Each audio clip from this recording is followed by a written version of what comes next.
Russia-Ukraine war news. Russian troops storming Kyiv island after Ukraine loss. Kyiv. An official says Russian troops are storming a crucial island after Ukraine took it weeks ago.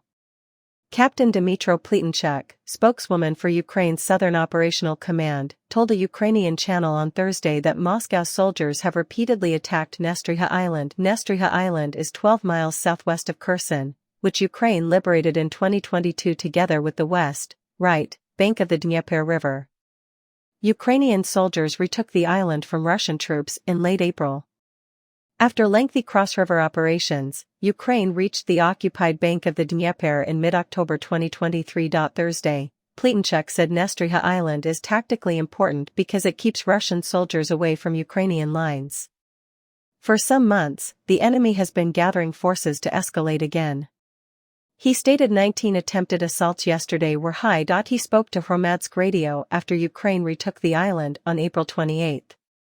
Considering that the adversary frequently uses comparable locations, there are many such islands on the Dnieper River. To get closer and install mortar, this is principally crucial for effective counter-sabotage, Pletenchuk added.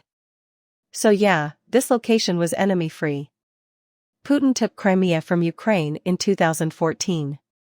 Ukraine wants the Black Sea Peninsula back. The Post reported that capturing the island would also provide Ukraine with more supply options.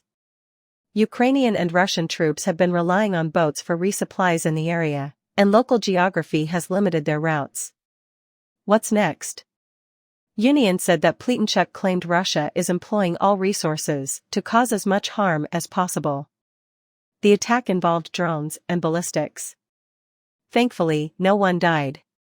He stated the situation is heated and complicated. The foreign minister said Russia will respond to U.S. medium-range missiles in the Asia-Pacific region by considering new nuclear weapons measures. The Americans' deployment of ground-based medium and shorter-range missiles will not stay without our retaliation, Russian Foreign Minister Sergei Lavrov told RIA Novosti on Thursday. G.S. Military called mid-April deployment of the mid-range capabilities, MRC, missile system to the northern Philippines a landmark deployment for the new capabilities. Late last year, a top U.S. general indicated the Pentagon would deploy an MRC battery to the Pacific in 2024. Newsweek emailed the Pentagon press office.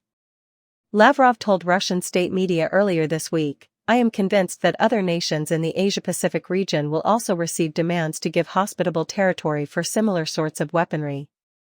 First MRC system, or Typhoon, deployed.